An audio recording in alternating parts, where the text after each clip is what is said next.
Ó Deus, nós pedimos graça e sabedoria mais uma vez, para podermos estudar a Tua Palavra, podermos tirar proveito dela, no sentido de entendermos a realidade do ministério da igreja local. E pedimos que o Senhor nos agracie, assim, com o Espírito Santo, que é o nosso verdadeiro mestre. Só Ele pode nos revelar as verdades de Deus contidas na Tua Palavra.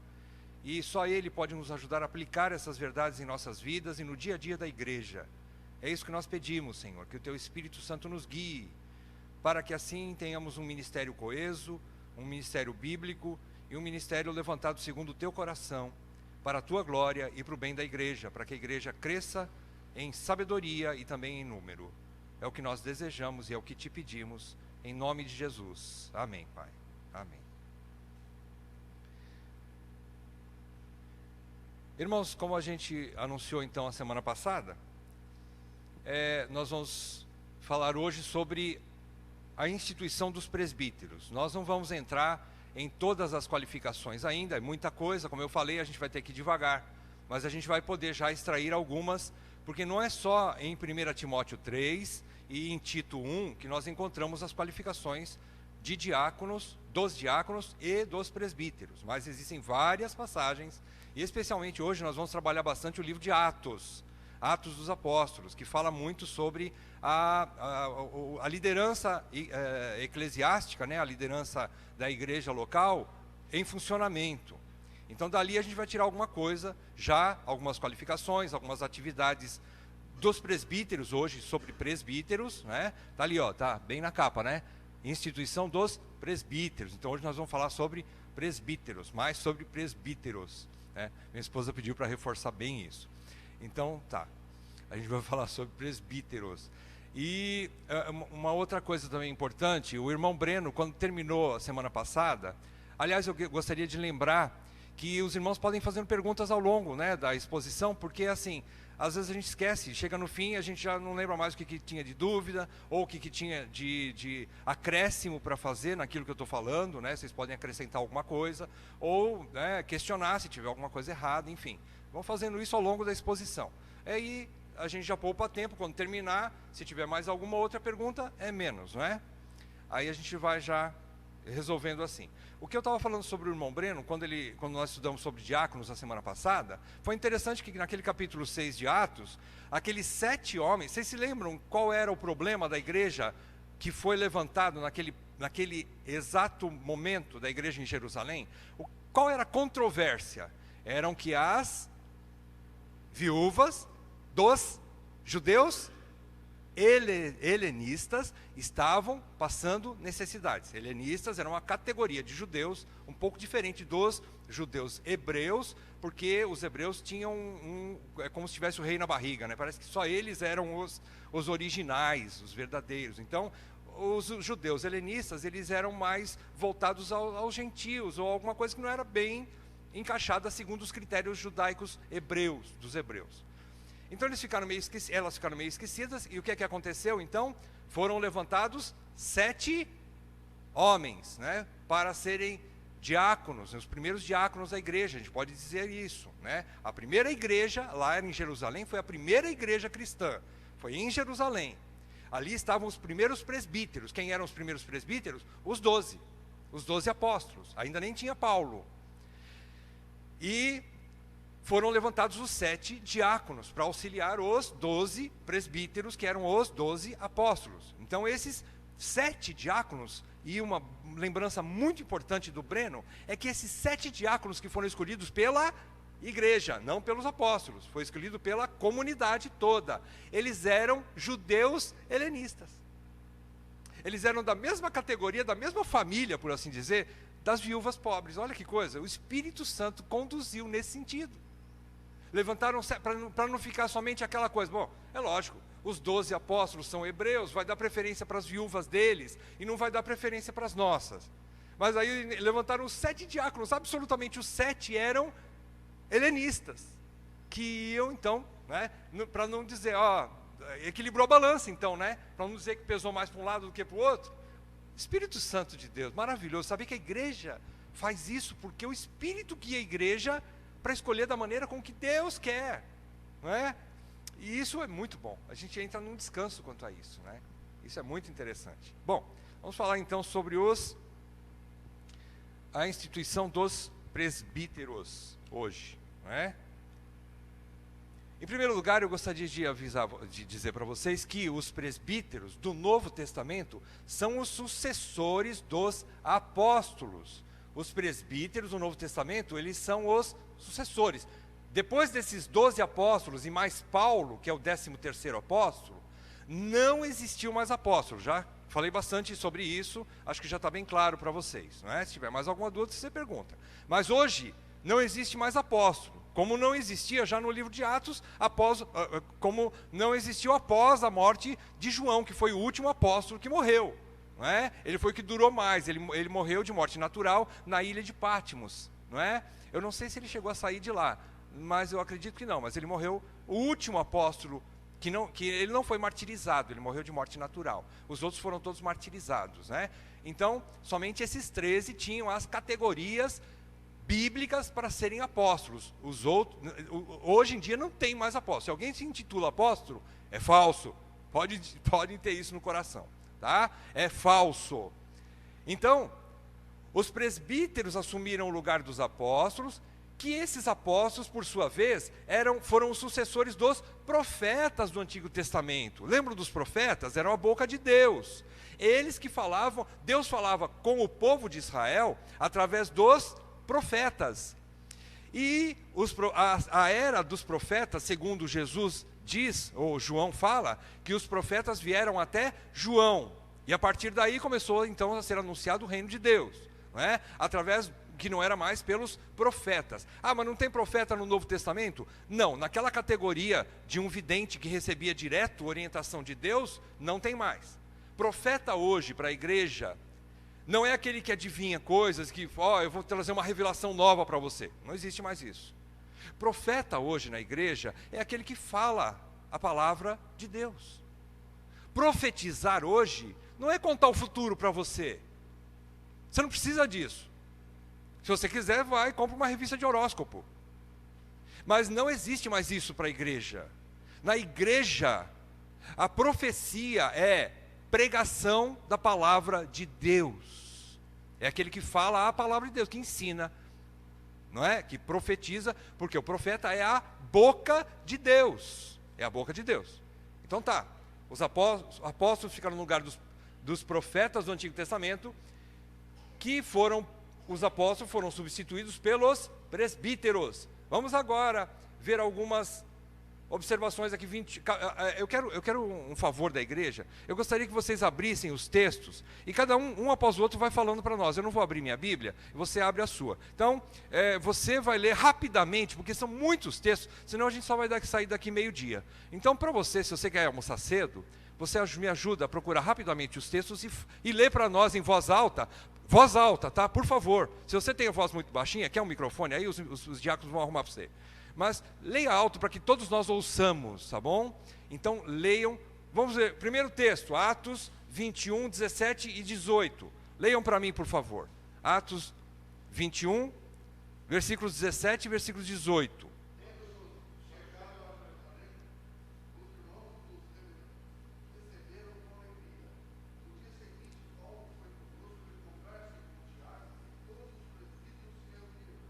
Isso. Leu 18 também? Já leu todo?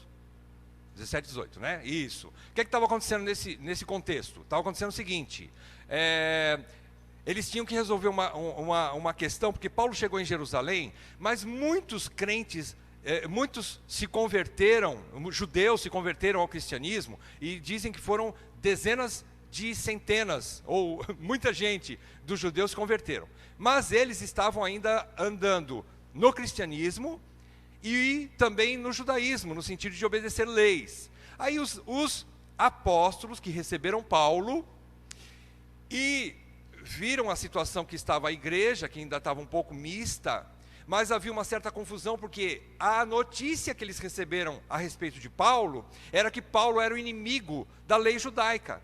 Então eles falaram assim, para não trazer confusão agora em Jerusalém, vieram de Antioquia para Jerusalém, Paulo faça alguma coisa, eu vou dar uma ordem para você, nós vamos dar uma ordem para você, rapa a cabeça e faz um voto, junto com outros irmãos que vão fazer a mesma coisa, como se você estivesse ainda praticando alguma coisa da lei, para pelo menos nesse momento não trazer confusão para a igreja. E Paulo, o que é que ele fez? Obedeceu. Ele obedeceu. Ele fez um voto ali, junto com aqueles outros irmãos que também iam fazer o voto, para não trazer tanta controvérsia tão de imediato, e para provar para a igreja, para os judeus que se converteram ao cristianismo, que estavam na igreja de Jerusalém, que Paulo não é inimigo da lei de Deus. Ele não era inimigo da lei de Deus. Que estavam falando isso, Paulo ser inimigo de Moisés e da lei. Então eles não queriam receber Paulo. Então quando Paulo fez isso, ele estava mostrando que não. Agora, quem que deu essa ordem para Paulo? E Paulo, como apóstolo, submeteu. Quem deu essa ordem foram os presbíteros, que estavam somando com os apóstolos. Lá em Jerusalém tinha apóstolos e também presbíteros. Então, ali no capítulo 21, 17 e 18, diz que os apóstolos, já dando lugar aos presbíteros, os apóstolos estavam ali em Jerusalém, mas eles chamaram os presbíteros, que foram também escolhidos ali em Jerusalém, para tomar essa decisão. E todos esses dois grupos, apóstolos e presbíteros, deram uma ordem para Paulo. E o que Paulo fez? Obedeceu. Isso significa a importância do presbitério, já chegando, já entrando em ação, a ponto de que os apóstolos de Cristo obedeciam esses presbíteros. Entenderam a importância do presbitério?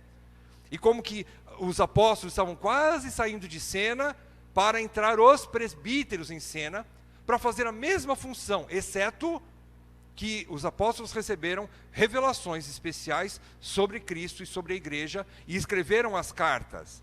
Os presbíteros não tiveram isso, não fizeram isso. Ou eles tinham que estar apoiados na doutrina dos apóstolos. Eles não iam criar uma nova doutrina, os presbíteros. Então eles só têm que dar continuidade àquilo que já foi estabelecido no cânon, que foi escrito. Hoje, por exemplo, nós, como presbíteros, temos a responsabilidade de dar continuidade ao trabalho inicial dos apóstolos, que é a sua doutrina, a doutrina cristã.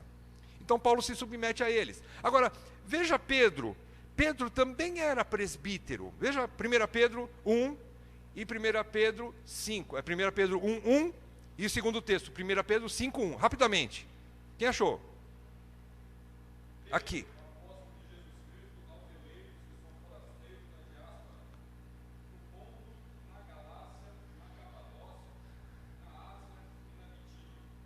Muito bem. 1 Pedro 1, 1. Pedro se apresenta como apóstolo.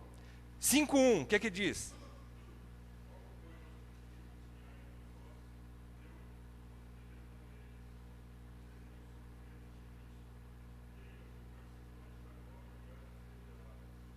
Então, 5:1, Pedro se apresenta também como presbítero. Então ele era tanto apóstolo como presbítero. O que é presbítero? Presbítero é um líder de uma igreja local. Apóstolo é um supervisor daquela época de todas as igrejas, constituído por Cristo para edificação das igrejas em geral, que hoje não tem mais. Agora o presbítero, ele é engajado em uma localidade. E Pedro era presbítero da igreja de Jerusalém, da primeira igreja cristã que houve no mundo, na era cristã, que foi a igreja de Jerusalém. João, a mesma coisa, abram lá, 2 João 1.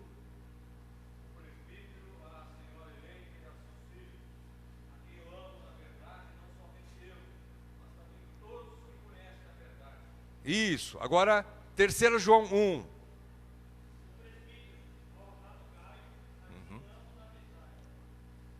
Muito bem. João escreveu 2 João para uma igreja, que ele chama de Senhora Eleita, e 3 João para Gaio. E ele se apresenta, porque naquela época, João era conhecido como o presbítero. Quando alguém naquela região falava assim, o presbítero está vindo aí para pregar aqui na cidade, todo mundo já sabia que era João. Era o presbítero. Então João, como apóstolo, também era, da mesma forma, presbítero. Não é? E pela história parece que ele era de Éfeso. Presbítero de Éfeso, se não me falha a memória. Então ele era engajado em Éfeso. Então da mesma forma, vejam, Ele era apóstolo e presbítero. Por que eu estou passando isso? Para que a gente veja a importância do presbitério. A importância do presbitério é tão grande que eles são os sucessores dos apóstolos, para a gente ter ideia, gente. Então não é coisa de só menos. A gente tem que entender a importância do cargo. Não para trazer valor para o homem, mas para trazer a importância de que precisa ter presbíteros. E que os presbíteros precisam estar engajados com o serviço. Porque eles são sucessores dos apóstolos. Não é? Então é coisa muito séria. Eles são chamados também de anciãos, ou de bispos, ou de episcopos. Episcopos e bispos é a mesma coisa. Em Apocalipse 4:4, não precisa abrir. Mas se você... Vamos abrir. Vamos ler bastante texto hoje, vai. Apocalipse 4:4, rapidamente. 4:4, alguém procura 1 Timóteo 3, 1 e 2.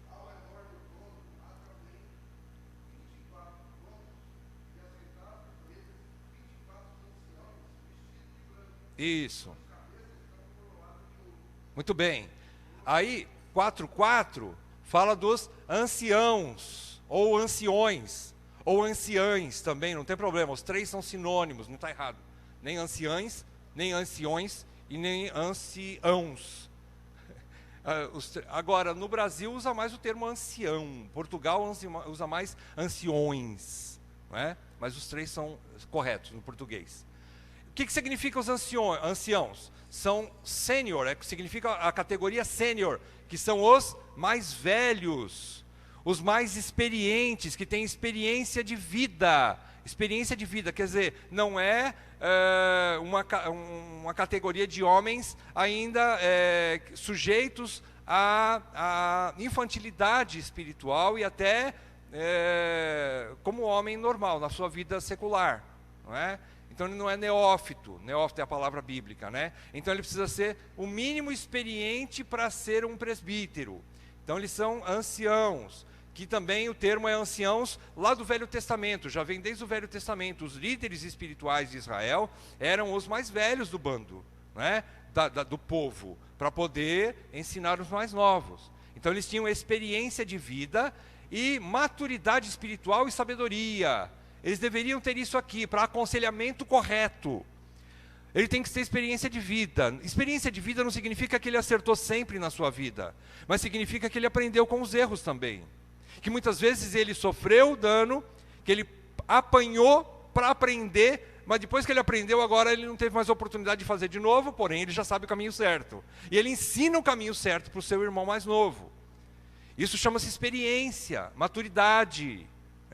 Não é uma pessoa perfeita que acertou sempre, porque não existe esse tipo de pessoa, mas é alguém que falhou, arrependeu-se, humilhou-se, reconheceu o erro, assumiu o erro, pagou o preço e agora já sabe o caminho correto e ensina o correto. Isso é maturidade espiritual e sabedoria. 1 Timóteo 3, 1 e 2, alguém lê para nós?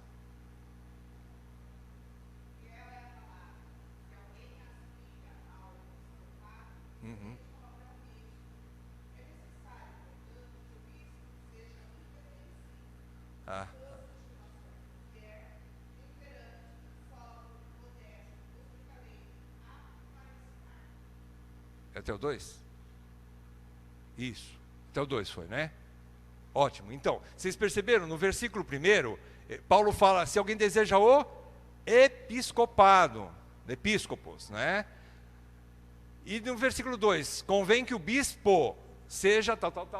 Então, bispos ou episcopos significa supervisor do rebanho, inspetor, que tem vigilância e cuidado solícito. Cuidado, presta atenção, cuidado solícito, é um cuidado positivo, não no sentido de se tornar um dominador, ou no sentido de ser um carrasco do rebanho, mas ele é alguém solícito, ele é alguém desejoso de ajudar a levantar a ovelha que está caída. Ele não vai tratar com paulada para acabar de matar a ovelha que está atrapalhando o caminho dele. Nesse sentido ele é solícito, mas ele é supervisor. Ele é um inspetor, né? E nesse cuidado solícito com a igreja local, ele tem justo discernimento dos fatos. O que é que significa isso? Para ele ser um supervisor, ele precisa ter conhecimento de causa. Ele precisa conhecer a situação. Como é que um supervisor supervisiona uma empresa? Se ele não conhece os fatos, os dados, os relatórios. Como é que um gerente gerencia uma casa se ele não conhece a função de cada funcionário, o que cada funcionário precisa fazer, né? E se ele está fazendo ou não, os resultados, né? Então ele precisa ter uma visão abrangente da situação, num todo. É óbvio que isso às vezes por isso que não pode ter só um, porque um só não tem discernimento de tudo. Precisa ser um grupo, um colegiado. Pluralidade, porque um enxerga num ângulo, mas não vê outras coisas, e os outros se completam, não é? Então, o presbítero, que é o episcopo, o supervisor, e outra coisa, supervisor, uma coisa que precisa ficar bem claro, é que ele supervisiona com o sentido de ajudar, para oferecer um cuidado solícito, uma ajuda, não é? Não é o objetivo do presbítero ficar excluindo o membro. Ele tem que fazer o possível para ganhar o coração do membro. Ele tem que resgatar a ovelha que está querendo, por algum motivo, abandonar a igreja, abandonar Cristo, e até coisas piores, às vezes abandonar a família, abandonar um casamento. Ele tem que estar solícito para isso. Ele tem que botar o ombro de baixo. Irmão, o que eu posso fazer para te ajudar? Minha irmã, o que eu posso te ajudar nesse sentido? Onde eu posso estar disponível para você? Para ajudar, não é? Então essa é a função do bispo ou episcopo, supervisionar. E pastores, o que significa pastores? Alguém que cuida do rebanho no sentido espiritual. Na Bíblia, poimênica, que é o termo grego para a função de pastor, é aquele que alimenta o rebanho. Jesus manda aqui, apacente as suas ovelhas. Apacentar, no sentido, o termo é usado para alimentar devidamente a ovelha. E alimento é lógico, tem junto com alimento, às vezes a ovelha não está bem de saúde, ela precisa de algum remédio, então isso significa o cuidado pastoral. Envolve ensino da palavra, envolve oração, envolve aconselhamento. Né? A gente sabe que o aconselhamento, ele é mais raro. Né? O aconselhamento, por exemplo, é a mesma coisa que uma oficina mecânica. A oficina mecânica, você não leva teu carro todo dia na oficina mecânica, não é? Se você faz isso, é porque teu carro está bem ruim, está na hora de trocar. O carro normal, ele não pode ficar parado na oficina o tempo todo. Mas visitar o posto de gasolina, você pode ir todo dia. Isso é bom, porque você está enchendo o tanque, ele está funcionando. Isso é o ensino da palavra. O ensino funciona como um posto de gasolina que abastece a igreja. Agora, o aconselhamento, se vira e mexe, está precisando aconselhar, todo dia, não estou falando que não se faça aconselhamento, irmão, não é isso. Existem crises nos nossos casamentos, existem crises na nossa família, existem crises no nosso relacionamento dentro da igreja, existe um monte de crise profissional, então a gente precisa de aconselhamento. Não estou dizendo que não é, pelo contrário, o pastor tem que estar pronto para isso. Porém, o aconselhamento, ele é menos, digamos assim, menos presente na vida do pastor do que o ensino da palavra. O ensino é o preventivo, é a comida que movimenta o rebanho, é a gasolina que movimenta o automóvel, não é? É o ensino da palavra. Por isso, Timóteo, é uma coisa que nós vamos falar na próxima aula, se não me engano, ou daqui 2 aulas, mas a gente vai falar sobre 1 Timóteo 3. E ele vai falar que ele tem que ser apto a ensinar. E 1 Timóteo 5 fala que aquele que se afadiga no ensino e da palavra, ele é digno de dobrados honorários. Porque a missão mais importante do presbítero é o ensino. E, consequentemente, para ele ser um bom mestre, ele tem que aprender, ele tem que estudar, tem que gastar tempo com estudo. Se ele não gasta tempo com estudo, ele vai ensinar o quê? Então, precisa engajamento no preparo dele mesmo, né? Cuida de ti mesmo e da doutrina. Então, a gente precisa disso como presbítero. Né? Agora, pastores, então ele cuida da parte do rebanho no sentido espiritual, nessa parte, não é? Só que pastor tem um problema aqui. Pastor não é um título propriamente, ele é um dom. A gente vê na Bíblia que pastor não é um título. Pode chamar o presbítero de pastor? Pode, por causa da força da nossa cultura, não é? A gente chama, pode chamar de pastor? Pode, quer chamar, chama. Mas o nome bíblico é presbítero. O líder espiritual de uma igreja chama-se biblicamente presbítero. Não tem problema, mas novamente estou falando, chamar de pastor. Agora, pelo amor de Deus, não chame de apóstolo, tá? Por favor. Bispo também eu tenho dificuldade, por causa da história do nome bispo em outras igrejas, né, neopentecostais, que não são, eu não gostaria. Né? Mas presbítero é um nome mais adequado e mais bíblico, mais seguro para a gente chamar. Não é? Agora, pastor, pode chamar? Pode. Agora, existem pessoas que têm dom de pastor, mas eles não se sentem chamados para o ofício, para o oficialato, para ser um presbítero. Às vezes um homem pode ter um carinho muito grande pela igreja, tem um coração pastoral, ele gosta de aconselhar, ele é bíblico, ele é experiente, ele tem tudo para ser um presbítero, mas ele não quer ser um presbítero. Ele, de certa forma, ele está ajudando a pastorear o rebanho. É um dom. Uma irmã pode ter tudo isso, porém ela não vai ser oficial na igreja. Ela pode ser alguém que tenha o dom de pastora, mas ela não vai ser oficializada como pastora, porém ela ajuda as mais novas, ajuda os jovens. Não é? E assim vai. Então é um dom. Pastor é um dom, mais do que um ofício. Não é? Muito bem. Voltei, desculpa. Então vai. Ixi, acho que eu fiz errado. Agora sim. Atividades, então. Atividades dos primeiros presbíteros. Vamos rapidamente, Atos 11, 27 a 30. Atos 11, 27 a 30, nós vamos ver que eles foram respeitados e considerados por outras igrejas locais e até mesmo pelos apóstolos. Quem lê para nós? Atos 11, aí outros já podem ir procurando esses outros textos aqui, ó. 14, 23, 15, 6 e 22, não é? Até o 22, tá? 15, 6 e depois pula para o 22.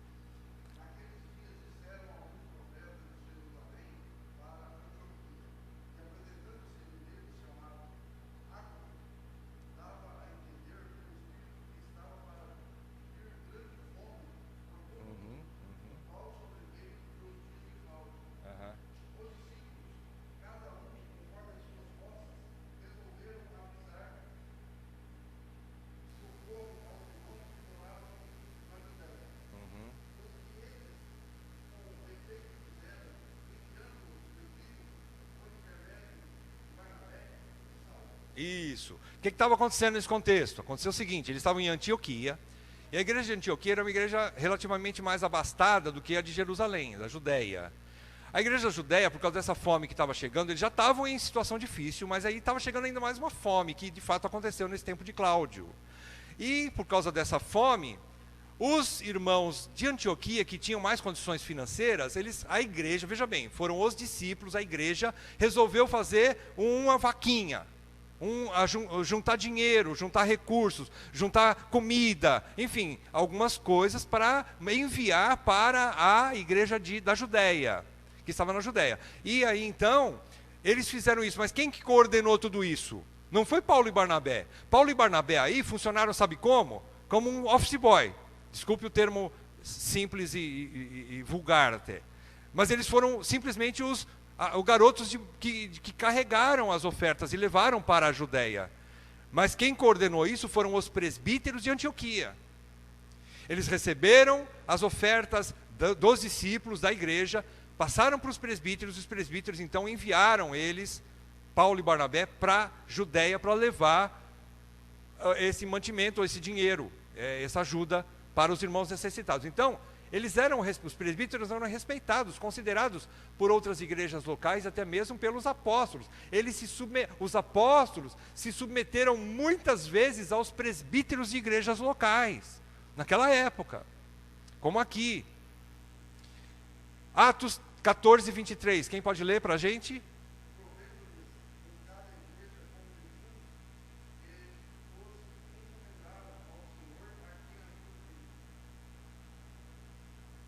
Isso, 14, 23. A eleição, isso.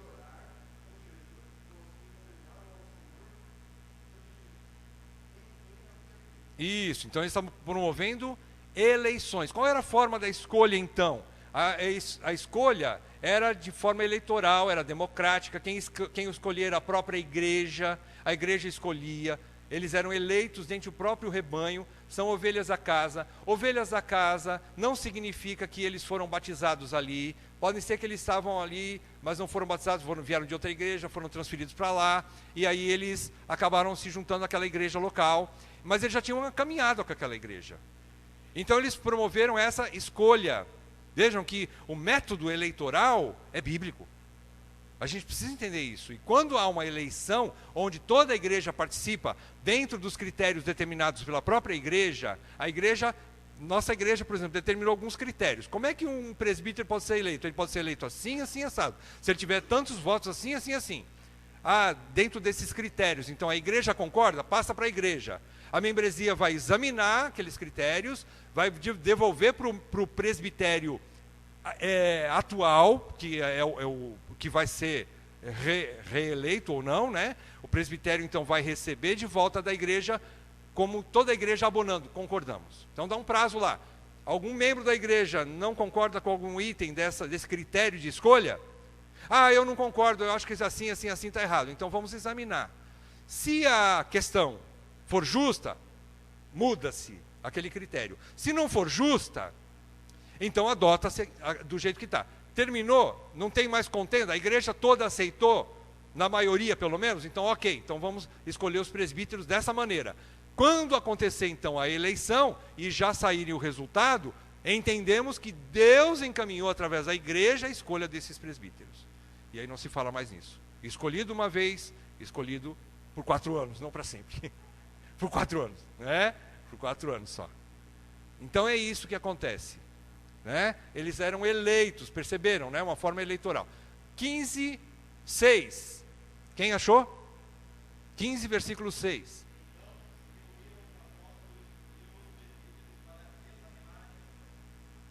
Isso. E 22 agora.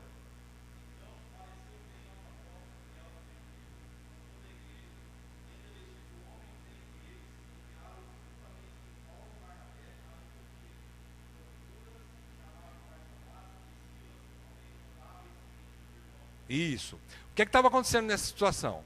Estava acontecendo o seguinte, na igreja de Antioquia, recém-formada, onde os cristãos foram chamados de cristãos pela primeira vez, aconteceu que estava tendo uma contenda. Os judeus que eram inimigos do cristianismo, chegaram na cidade e começaram a fazer alvoroço, e falavam assim, olha, tudo bem que você crê em Jesus, mas se você não obedecer à lei e não fizer isso, não fizer aquilo, não obedecer à lei, vocês não são salvos. Aí a igreja de Antioquia, nova ainda, ficou em pânico. Paulo e Barnabé estavam lá, viram aquilo e falaram, para com isso, e contenderam com aqueles judeus, porém a igreja entrou em colapso. O que é que eles fizeram? Eles vieram para a Judeia, para Jerusalém, voltaram para a igreja mãe, a matriz, né? Era Jerusalém, voltou para a matriz, chegaram diante dos apóstolos e presbíteros, vocês viram aí, versículo 6 e versículo 22, falaram com os apóstolos e presbíteros de Jerusalém sobre isso. Eles tiveram então uma ideia, biblicamente, resolveram a situação e mandaram de volta, no versículo 22, junto com Paulo e Barnabé, mais 2 homens, provavelmente 2 presbíteros, para confirmar isso para a igreja de Antioquia, para que a igreja de Antioquia ficasse em paz. E de fato ficou, por causa da decisão ministerial tomada lá em Jerusalém. Então, vejam que os presbíteros também resolviam controvérsias após exame acurado em grupo, nunca individualmente, utilizando as escrituras como regra de fé e prática, e finalmente submetendo o resultado a toda a igreja. Eles levaram, aqueles presbíteros, junto com Paulo e Barnabé, Judas e mais alguns, né, irmão? Eu não lembro o nome dele agora, que é bem difícil. Eles foram, né? Voltaram para Antioquia com a solução. Chegando lá em Antioquia, quando eles apresentaram para a igreja ficou em paz. Houve paz, porque vem de Deus. A solução vem de Deus, é bíblica, então resolveu-se a situação. Então, vejam que os presbíteros estavam em pé de igualdade com os apóstolos. Por que é importante afirmar isso, irmãos? Porque eles são os líderes oficiais escolhidos por Deus. Então, quando há um presbítero, graças a Deus, quando existem presbíteros atuantes dentro de uma igreja, porque é sinal de que Deus ainda não abandonou aquela igreja. Enquanto tiver alguém falando em nome do evangelho puro e simples, sem inventar moda, ensinando biblicamente, ativo biblicamente, é sinal que Deus ama aquela igreja. A maior disciplina ou rejeição de Deus para uma igreja é quando não há presbítero bíblico. Quando não há um mestre que ensine verdadeiramente a palavra de Deus. Esse é o maior juízo que uma igreja local pode ter. Então eu estou mostrando para vocês a importância, não é? E a comparação entre apóstolo e presbítero, a sucessão presbiteral com relação ao fim do tempo apostólico. O tempo dos apóstolos findou. E então começa a era presbiteral na igreja. Eles não são deuses. Eles não são pessoas que agora eu tenho que idolatrar. Eles não são pessoas infalíveis. Eles são de carne e osso. Eles são gente que precisa de ajuda. São gente que precisa de oração. São gente que precisa de disciplina muitas vezes, de exortação. Mas eles são presbíteros. Lembram-se quando Moisés foi escolhido para liderar o povo e a sua própria irmã Miriam foi contra ele e Arão entrou de carona com ela e quase também sofreu dano? Lembram-se? Lembram-se quando Corá, Datã e Abirão se revoltaram contra Moisés novamente? O que é que aconteceu? Agora, eu não estou falando aqui, não põe a mão no ungido do Senhor. Não, às vezes tem que pôr a mão. Às vezes você tem que confrontar o irmão. Porque ele falha, ele é pecador, ele é miserável. Que nem você, que nem eu. Mas ele é levantado por Deus. De alguma forma ele é a boca de Deus ainda para nós. E isso é bom. Então vocês percebem? Mescla o respeito também com uma igualdade. Eu preciso ser igual ao meu presbítero. Porque senão eu fico com medo de falar com ele. Eu fico com medo de confrontá-lo. E isso não é amor. Quando eu não confronto e falo para ele que você está errado, eu não amo o meu irmão. Eu estou deixando ele dentro do seu próprio erro, lançado aí às traças. Eu não posso deixar. Então existe uma igualdade entre todos. É só questão de função. É só questão de função. O presbítero não é especial, ele não é um anjo, já falei. Né? Avançando. Oi.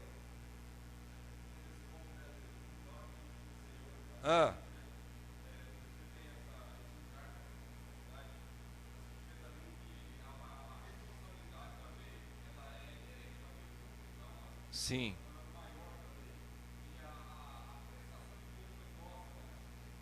Isso.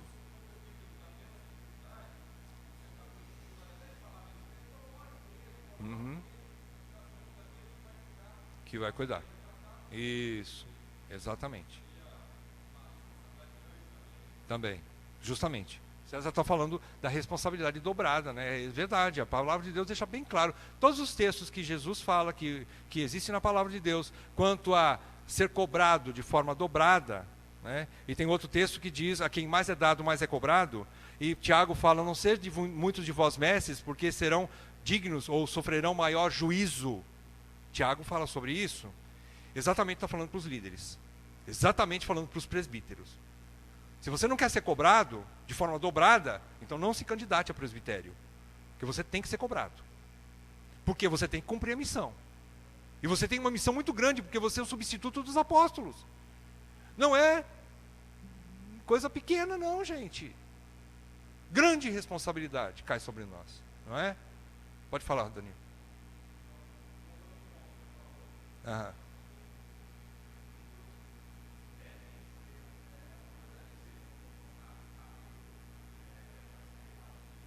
Sim.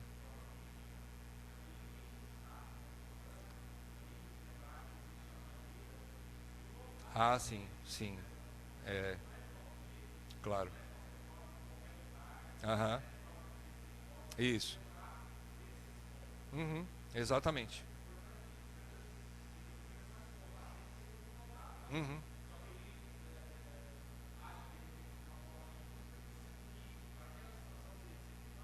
Sim. Uhum.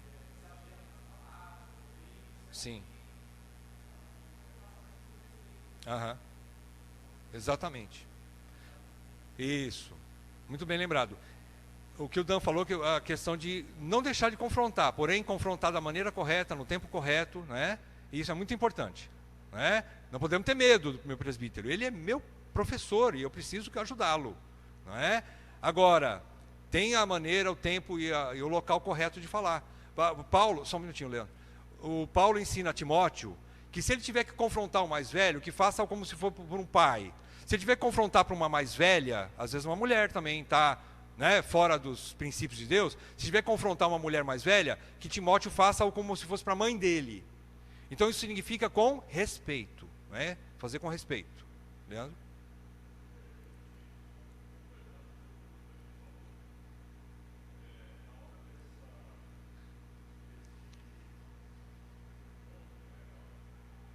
Uhum. Uhum.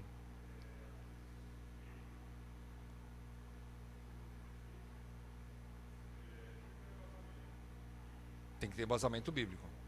Sim. Na minha opinião, exato. Aham. Aham. Sim. Uhum. Exatamente. Aham. Isso. Exatamente. Pela palavra de Deus. Uhum. Uhum.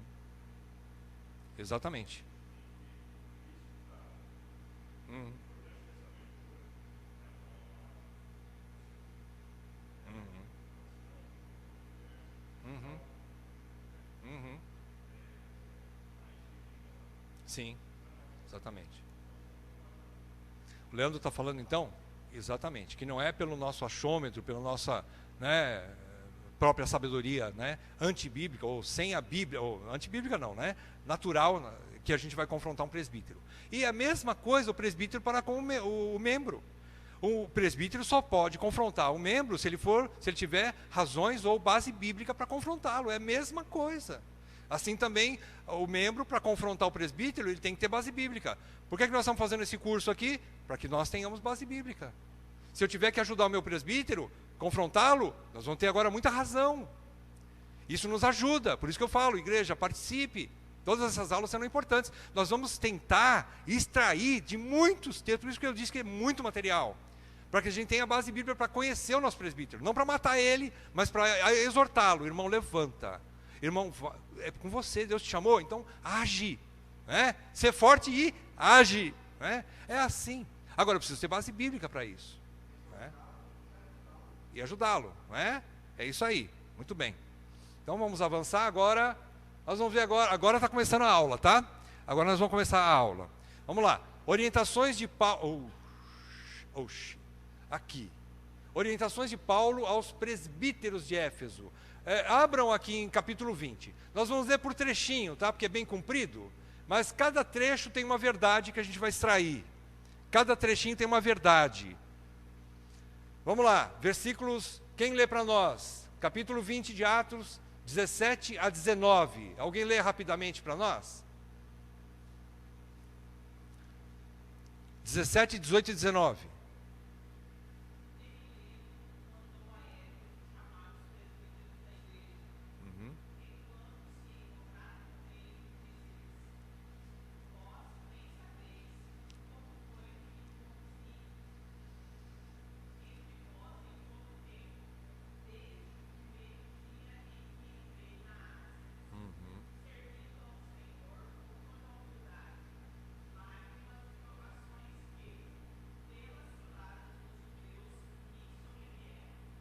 Muito bem. O que é que Paulo está querendo dizer? Paulo se encontrou com os presbíteros de Éfeso para se despedir deles e dizer que nunca mais eles viriam seu rosto. Mas ele queria deixar as últimas instruções para aquele grupo de irmãos que a igreja havia escolhido em Éfeso. E Paulo ia embora de lá, mas ele queria porque ele entendia que a igreja iria sofrer um ataque de falsos mestres. De fato aconteceu.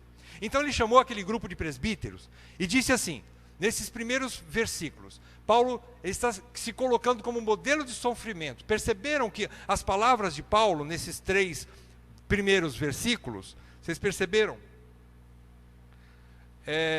Aqui. Então, olha só para a gente se posicionar, o que é que Paulo diz? Ele diz assim,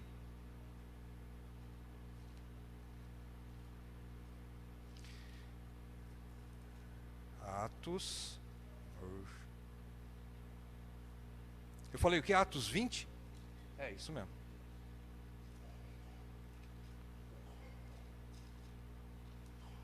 Paulo diz assim, que de Mileto ele chamou os presbíteros, quando eles se encontraram, Paulo disse, vocês sabem muito bem como é que eu me comportei no meio de vocês, e não foi desde o primeiro dia, né, quando eu cheguei da Ásia, aliás, quando eu cheguei aqui na Ásia, servindo ao Senhor com toda a humildade, lágrimas e provações, que pelas ciladas dos judeus me sobrevieram. Então Paulo está ensinando aqueles homens que o ministério, ele é sofrimento. O ministério traz sofrimento. Amar, veja bem, isso aqui, o que Paulo estava fazendo é semelhante ao que Cristo fez com a sua igreja. Eu acho que os irmãos, os homens aqui me respondam. O que é que diz esse versículo aqui, ó? Efésios 5:25, sem olhar na Bíblia. Parabéns, muito bem. Amar a vossa mulher como Cristo amou a igreja. O que é que Paulo está fazendo aqui? Ele está amando a igreja como Cristo amou a igreja. Ele está mostrando que um líder, ele tem que se dispor até a sofrer pela igreja. O ministério é sinônimo de sofrimento. Amar na Bíblia é um amor, é um serviço sacrificial. Se você não entende a palavra sacrifício para a sua vida, você não serve para ser presbítero. Se você não sabe o que é se sacrificar a sua própria vida, seu próprio eu, sua própria vontade em prol do ministério, você não está preparado ainda para ser presbítero. Se você não consegue abrir mão, abnegar-se, abnegação fala de abrir mão. Eu vou deixar de fazer muitas coisas que eu gosto, porque agora eu tenho gente para olhar, gente para supervisionar, gente para ensinar principalmente, e para isso eu preciso me programar, eu preciso ter tempo, eu preciso gastar tempo com a preparação de mim mesmo, para que eu possa ser útil para os meus irmãos. Se eu não fizer isso, e isso é me sacrificar, se eu não quiser isso, eu não me devo me candidatar para presbítero. Se eu não tenho tempo para isso, eu não posso me candidatar para presbítero. Versículos 20 e 21 agora, rapidamente. Eu falei para deixar aberto aí em capítulo 20, né? 20 e 21. Quem lê para nós?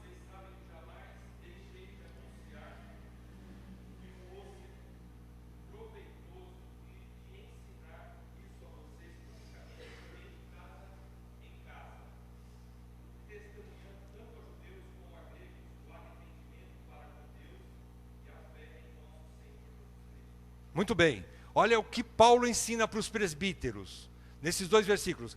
Paulo não fazia acepção de ensino, para o ensino, não só para grandes públicos, lembra que ele falava em público, mas ele também falava de casa em casa, né? Às vezes para uma pessoa só, de casa em casa. Então ele não fazia acepção, ele não só pregava para grandes plateias, ele não tinha esse tipo de comportamento. E também não tinha escolha de grupos seletos. Eu só ensino para o pessoal que tem universidade. O pessoal que não é universitário, acadêmico lá, eu não vou ensinar. Não, ele ensinava tanto para judeu como para grego. Ele ensinava para gentil como para os religiosos. Ele ensinava para todos. Ele não fazia acepção de pessoas. Correto? O presbítero é isso. Ele não faz acepção de pessoas. Ele vai tanto lá na favela para ensinar um irmão da congregação, como ele vai lá na Afonso Pena, às vezes, pregar para um casal mais abastado, não é? E assim ele não faz acepção de pessoas e nem de público, não é? O presbítero não pode fazer esse tipo de acepção. Versículos 22 e 23 agora, rapidamente. E agora,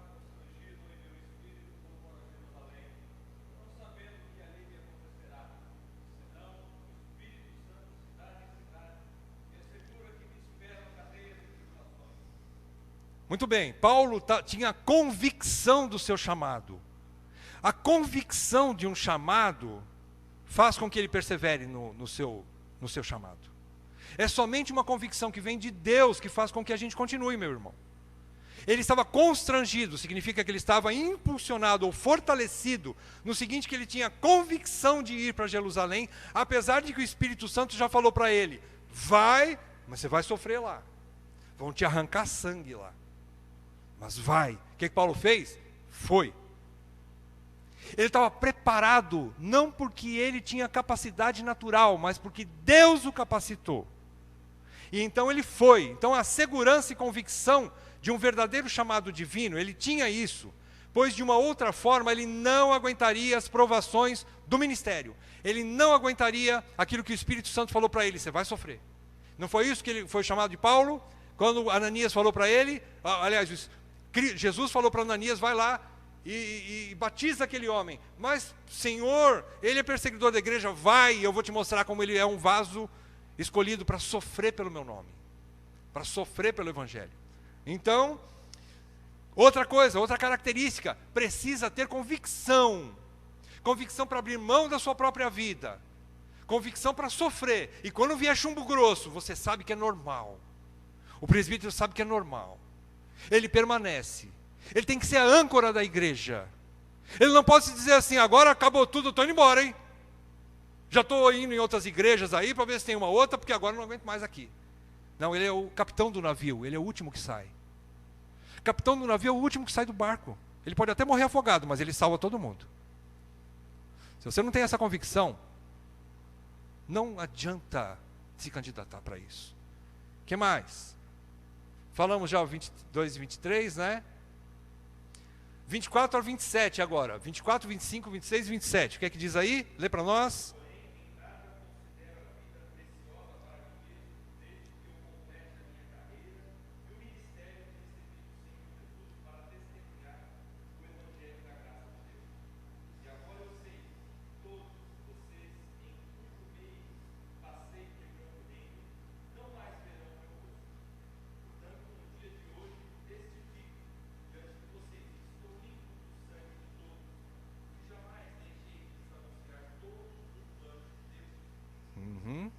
Todo desígnio, isso mesmo. Então o que é que Paulo está dizendo com essas palavras? Paulo está dizendo que a principal missão do líder é testemunhar, é pregar, é anunciar, é ensinar todo o desígnio de Deus. Não é só um livro que eu tenho afinidade com um livro bíblico.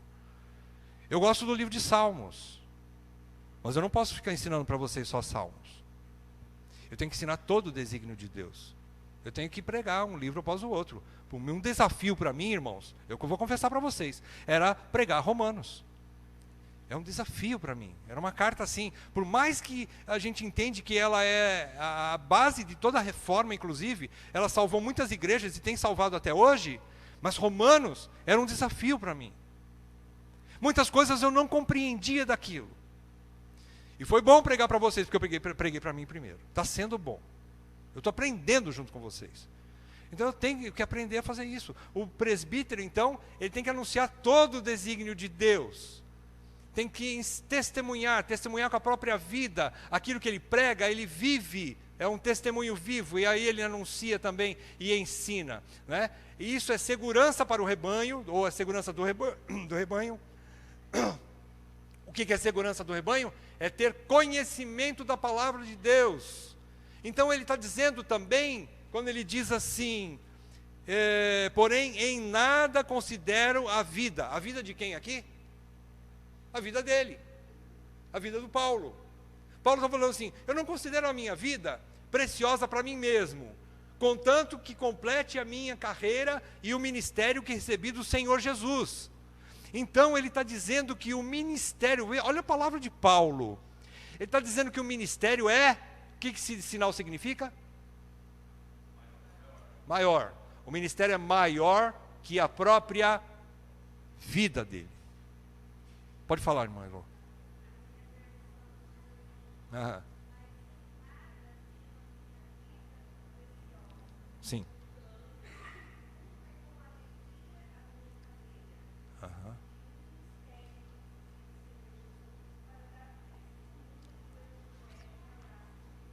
Exatamente. Fazer com alegria. Fazer com alegria.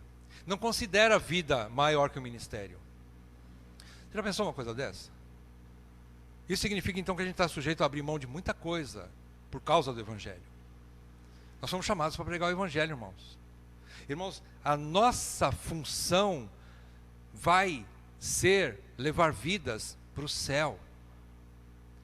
Se você não sentiu o peso disso ainda, peça para Deus te dar, porque é uma coisa muito comprometedora.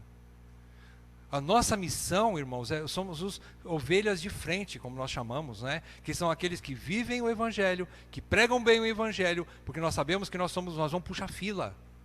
Vai ter gente que vem atrás. Eu vou testemunhar para a gente que vem atrás. Então o meu ministério tem peso para mim.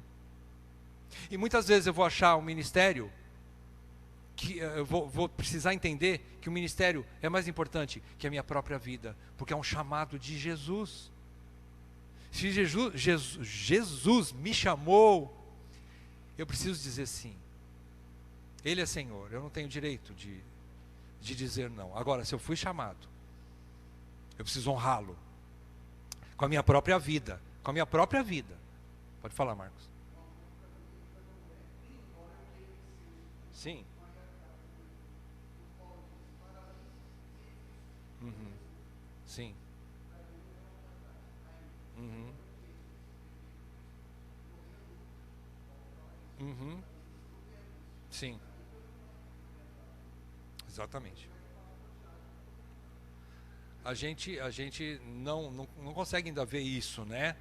Mas Paulo também fala nesse mesmo texto que eu entendo que eu preciso ficar por causa da igreja, né? Ele fala assim: para mim é melhor estar com Cristo, é infinitamente melhor. Porém eu sei que o Senhor não vai me levar ainda, porque eu sei que o Senhor tem um propósito com a igreja local. Então eu sei que eu ficarei para ajudar meus irmãos. Então é esse a função, é o peso do presbítero, não é? Da missão presbiteral. Peso, quando eu falo peso, eu não estou querendo falar de forma denegrindo a imagem, assim, no sentido de que é uma coisa pesada, que eu faço com sofrimento, que nem Elô leu. Eu tenho que fazer isso com alegria. Peso porque a responsabilidade é grande. Peso porque o trabalho é grande. Peso porque estudar tem que se afadigar. Afadigar é suar a língua. É perder noites de sono.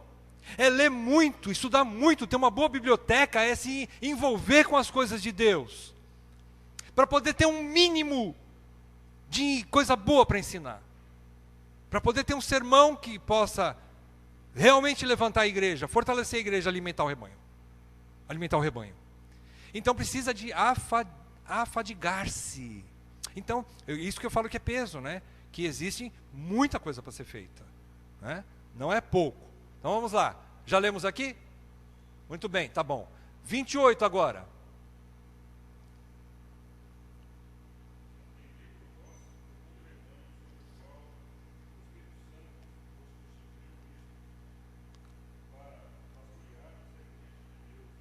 Uhum.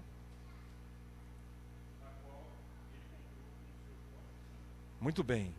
Viram?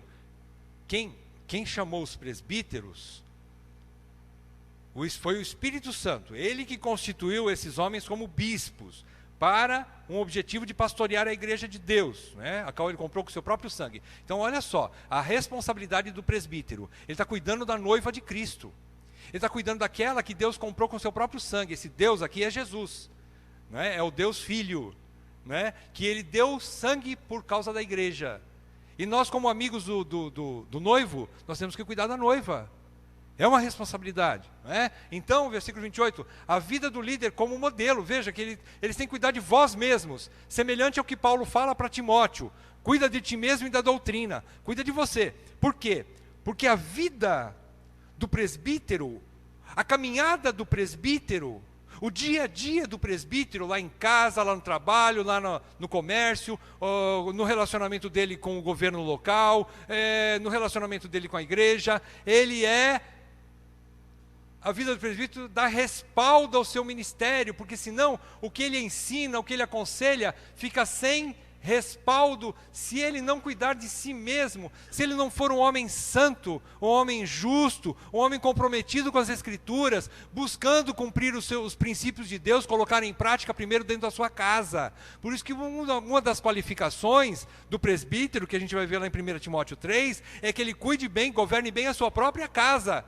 E aí Paulo diz, por quê? Porque senão como cuidará da casa de Deus? Como que ele vai cuidar da casa de Deus se ele não cuida da sua própria casa? Não é? Então ele precisa cuidar bem da sua própria casa, da sua própria esposa em primeiro lugar, dos seus filhos em primeiro lugar, não é? Ele tem que fazer o máximo para cuidar dos seus filhos. Não que não aconteçam problemas, às vezes até tragédias dentro do lar, mas ele não pode ser o causador daquilo. Às vezes ele é até vítima de uma separação, por exemplo. Às vezes ele é vítima de filhos rebeldes. Mas se ele não souber lidar com aquilo, de maneira bíblica, então ele não está sujeito ao ministério. Ou não está apto, perdão.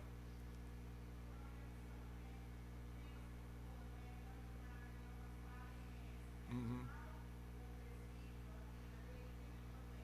Sim.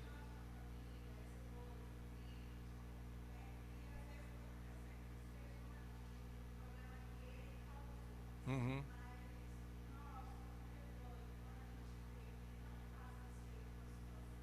Uhum. Uhum. Uhum. Uhum.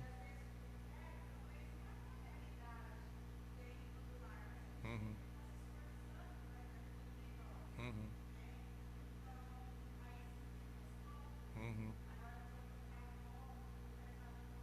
Uhum.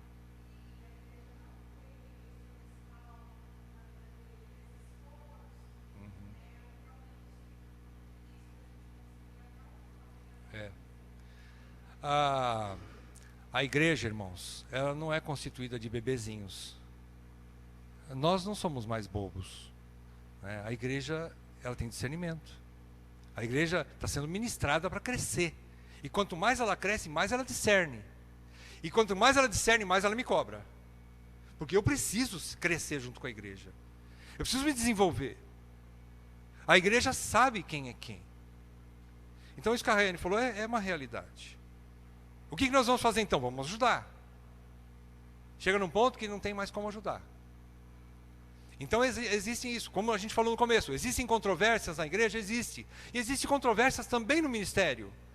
Agora o que precisa fazer? Vamos consertar. Não há problema nenhum em que Deus não esteja engajado para resolver, a não ser que a gente endureça o coração. A maior característica de um grande líder é que ele é humilde o suficiente para se arrepender dos seus erros. A maior característica de um grande líder é essa, irmãos. Ele pode não ter uma faculdade, ele pode não ter um grande preparo teológico, apesar que é bom, eu volto a falar, porque eu estou vendo que é muito bom ter um preparo teológico, mas ele precisa pelo menos ser humilde de coração. Para esses humildes, Deus dá graça, mas para os soberbos, Deus rejeita. Ele tem que ser humilde o suficiente para reconhecer seus erros, volta atrás, fala, olha, eu estou fazendo tudo errado, eu vou arrebentar com tudo que eu fiz e vou começar tudo de novo, porque eu quero Deus. Eu quero colocar em ordem segundo Deus, eu quero edificar minha casa sobre a rocha. Pode falar, Raia.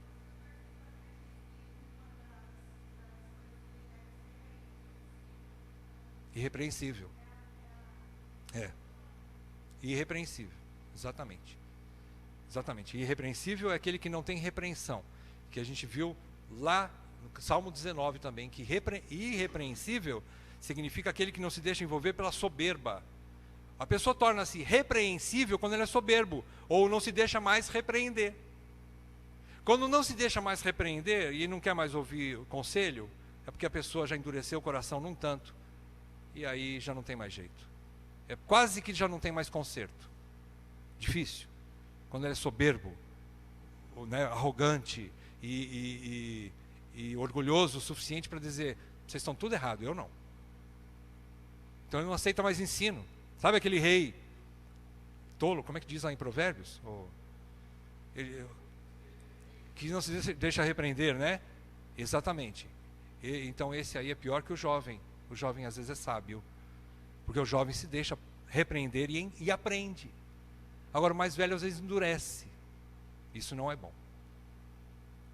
Avançando, O Espírito Santo, então, eu vou ler aqui, a vida do líder como modelo, vós mesmos, cuide de vós mesmos, né? Pois a vida do presbítero dá respaldo para o ministério, já falei sobre isso. Então, o Espírito Santo vos constituiu, é o que Paulo diz aí. Isso aqui é pesado, isso aqui é importante, eu pus até em vermelho. Dá para ver que está em vermelho? Eu pus em vermelho. Por quê? Porque tanto dá segurança como responsabilidade dobrada. É o que o César falou no início. Quando um presbítero sabe que foi o Espírito que chamou, então ele sabe que é uma responsabilidade muito grande. Há uma alegria, é verdade. Se o Espírito Santo me chamou, é um privilégio. Deus está me dando uma chance de servi-lo. O que é que Deus viu em mim? Nada. Porém Ele me dá uma chance. Ele está falando assim, ó, eu sei que você não presta. Eu sei que você é um barro que não tem valor para nada. Porém eu vou te fazer um vaso útil. Deus fala assim. Eu vou te fazer um vaso útil para a igreja. Eu vou usar você com tudo isso que você tem, só que eu vou te transformar. Eu vou mexer na tua vida. Eu vou arrancar coisas da tua vida. Eu vou te levar a prejuízos. Porém, você vai ter lucro dentro da minha casa, no meu reino. Você vai ser honrado pelos teus irmãos. Não porque você merece, mas porque eu vou te colocar lá para você ensinar os meus irmãos, os meus filhos. E Deus então coloca pessoas assim. Ele usa o barro porcaria, como eu, para fazer um vaso, tanto porcaria ainda, mas útil. Útil para o reino. E Ele assim o faz, não é? Foi o Espírito Santo. Só que isso, além de honra, também me traz responsabilidade. Ora, se foi o Espírito Santo, cuidado. Cuidado. Pode falar, Marisa. Tesouro. É o tesouro, que é Cristo. Tesouro que é Cristo, que está dentro do vaso de barro. O que tem valor é o que está dentro, não é o vaso. O vaso é barro. Barro é barro. Não tem valor, é a pior coisa, é a última categoria de matéria-prima que existe. A mais barata que existe no mundo é barro. Onde você quiser, você acha barro. Você não precisa nem pagar para fazer vaso de barro, porque barro você encontra lá do outro lado da rua, onde tem barro. A matéria-prima mais abundante e de menos valor na natureza, né?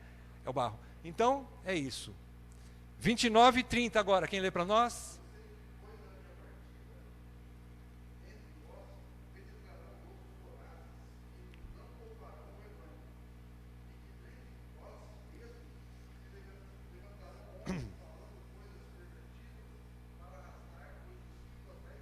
Isso. Nesses dois versos, a gente vê então que há uma proteção. O presbítero promove essa proteção do rebanho contra falsos ensinos, de fora e de dentro do próprio rebanho. Acho que não tem acento aqui, mas não tem problema, né? Vocês entendem do mesmo jeito. Proteção do rebanho contra falsos ensinos, de fora e de dentro do rebanho, do próprio rebanho. Paulo está falando aí que eu sei, depois da partida de Paulo, quer dizer, Paulo não vai estar mais lá. Então, o que esses presbíteros precisam ter? Eles precisam ter discernimento, né? E qual é a vacina? Perdão. Qual é a vacina que o presbítero aplica na igreja para que a igreja não caia no falso ensino e saiba discernir entre o engano do falso mestre, da falsa doutrina, da verdadeira? Qual é a própria vacina que o presbítero aplica?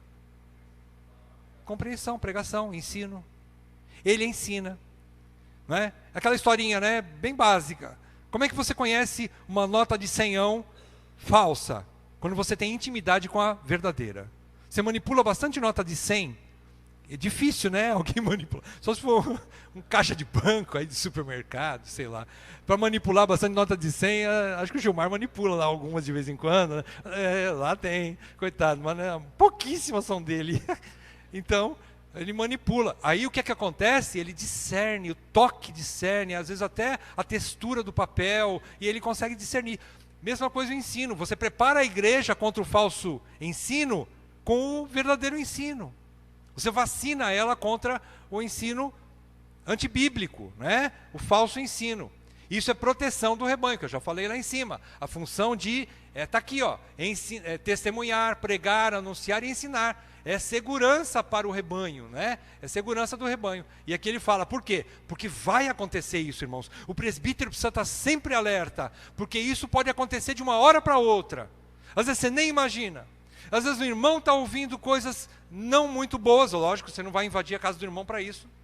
Mas às vezes vaza. Deus é tão bom que às vezes aquele ensino que ele aprendeu errado, ele vai contar para um outro irmão e de alguma maneira acaba chegando no ministério e o ministério fica, puxa, aquele irmão está ensinando coisas que nós não ensinamos aqui, isso não é bíblico, vamos ajudar o irmão.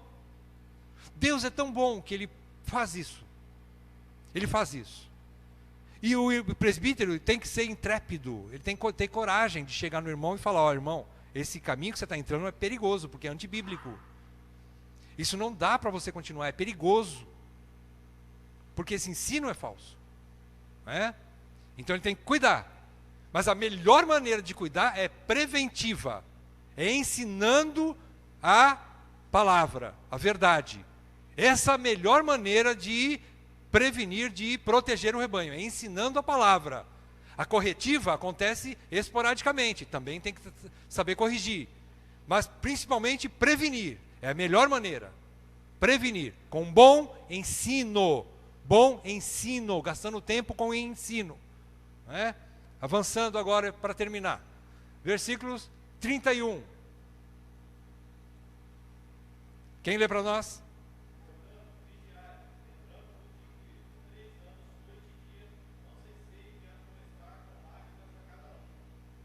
Muito bem. Versículo 31 aqui. Paulo está dizendo que um ministério curto que ele teve, de 3 anos, mas bem aproveitado, noite e dia. Veja, o ministério é incansável, o presbitério é incansável. Ele tem que estar disponível noite e dia para o rebanho. O ministro ele tem que ter isso na cabeça dele, porque às vezes vai acontecer de ele tem que estar disponível 24 horas para o rebanho. E para isso o que acontece? Ele tem que ter tempo disponível. Ele tem que ter tempo. Não é? Versículo 31 diz isso. 3 anos, foi curto, mas foi suficiente. Em 3 anos, o que é que eu fiz por vocês? Não sei. Só Deus sabe. Agora, se em 3 anos eu não fiz o mínimo por você, quer dizer que eu não estava disponível noite e dia, eu não gastei tempo suficiente, e eu não fiz o que eu tinha que fazer como presbítero. 3 anos se foram, não é? O que foi feito? Só vocês sabem. A resposta só está na mão da igreja. Só a igreja sabe disso. O que mais? Versículo 32 agora.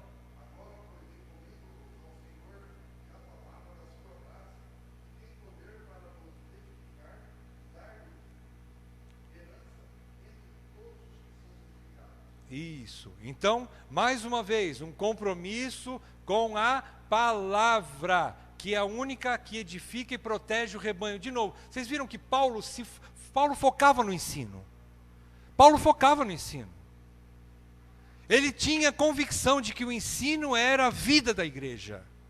A pregação é a vida da igreja. E para uma pessoa ser um bom pregador, ele tem que gastar tempo com o estudo. Interpretar as coisas de Deus, a hermenêutica é uma arte dificílima, principalmente porque se trata das coisas de Deus. Que muitas delas são profundas demais. Nenhuma delas é tão profunda que não esteja escrita na Bíblia o suficiente para nós compreendermos. Você sabe disso? Tudo que está escrito na Bíblia é possível de interpretação. Algumas com mais dificuldade. Agora, o que Moisés fala que o que está oculto pertence a Deus é porque não está registrado nas Escrituras. O que está registrado nas Escrituras é intelecto humano que escreveu junto com o Espírito Santo. Vocês sabiam disso? Isso é a regra de hermenêutica. É entender quem é o autor, o Espírito Santo. Quem é o intermediário, o homem. O profeta, o escritor, o salmista, ele é o intermediário. Porém, ele é homem. E ele escreveu da forma dele. Ele era hebreu, morava em tal região. Qual era a cultura naquela época? Então eu vou entender na cultura daquela época e eu vou poder interpretar o que ele falou. Por que ele falou? Para quem que ele falou? Qual era o objetivo daquela palavra? E aí então eu vou conseguir interpretar. É assim que funciona. Então, palavra, de novo, não é? Qual é o versículo mesmo? 32 agora, né? Compromisso com a palavra, o que Paulo falou aí, versículo 32, né? Encomendo que a palavra da sua graça é que vai edificar e dar herança entre todos os santos. Né? Versículo 33 agora a 35. 33, 34, 35. Rápido, irmãos.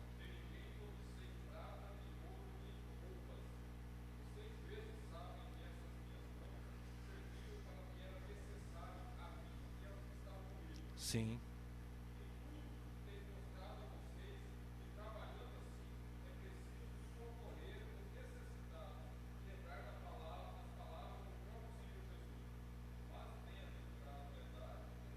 Muito bem. Paulo está ensinando uma coisa muito importante aqui. O que é que ele está ensinando? Ele está ensinando que o seu ministério não foi motivado pelo salário.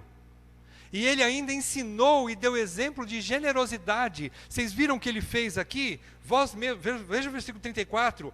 33 ele fala que eu não cobicei nada de vocês. Dinheiro não. Mas no 34 ele diz ainda que vós mesmos sabeis que com as minhas mãos eu trabalhei o necessário e ganhei para sustentar os que estavam comigo. Que me era necessário a mim e aos que estavam comigo. Tenho-vos mostrado em tudo que, trabalhando assim, é mister socorrer os necessitados. Quer dizer, ele ainda ganhava do próprio bolso, ele dava para os necessitados. Ele dava para os necessitados. Então ele era exemplo de generosidade. Ele era exemplo de aquele que tem pouco, mas ele sabia repartir. Então ele não estava motivado pelo salário. Ele estava motivado pelo chamado. Havia um chamado de Deus na vida dele. Havia um amor pela igreja, não é? E por isso ele era motivado, né? E ele ainda era generoso. Encerrando, versículos 36 a 38.